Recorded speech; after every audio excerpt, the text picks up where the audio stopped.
Ukuphangwa kwaqala esikoleni Velangaye kwathathwa yonke ingqalazinda yemfundo. Igebengu zavalela unogada egumbini maqede zatapa yonke impahla yesikole. Ngo-13 August sathola inhlekelele, safikela igebengu, zafika zisesigadini zasikhomba ngebhamu zintathu, zihlome zontathu.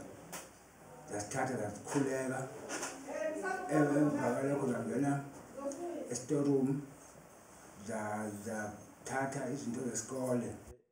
NgoZibandlela iy'nswelaboya zabuya kulokhu zahlasela ebizimali zenza okufanayo, zabamba unogada zamvalela egunjini zakhala zemuka nama-laptop angu-74 kanye nama-tablets angu-100.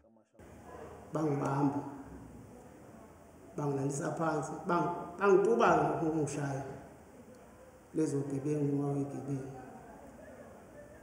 Kwabe leso sehlobo bakuthatha la bakuthatha angazange ukuthi kwakuyini babeyithatha.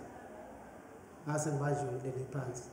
Othisha bathi lokhu kubuyisela emumva imfundo yezingane, kepha yize kunjalo lezi zikole lokhu iqhubeke njalo nokhiqiza imiphumela emihle kamatikuletsheni. Kwathathwa wonke ama-laptop esikole amasha lapho isikole sathi so-introduce ngawo i-subject entsha, i-information technology, ngokulayela kwe-district ukuthi ake si-introduce subject entsha ethinta ama-computer. Isikole sethu sisebenze kahle kakhulu lonyaka ye 2024. Besiney'ngane ezezo-matric ezo-440. Ey'nganeni ezo-440 siphaselwe zingane ezo-412.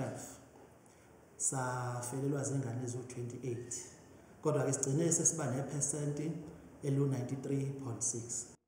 Akaboshwa muntu ngalesi sigameko, amaphoyisa anxusa onolwazi ngabantu abantshontsha impahla yesikole ukuba eze nganeno.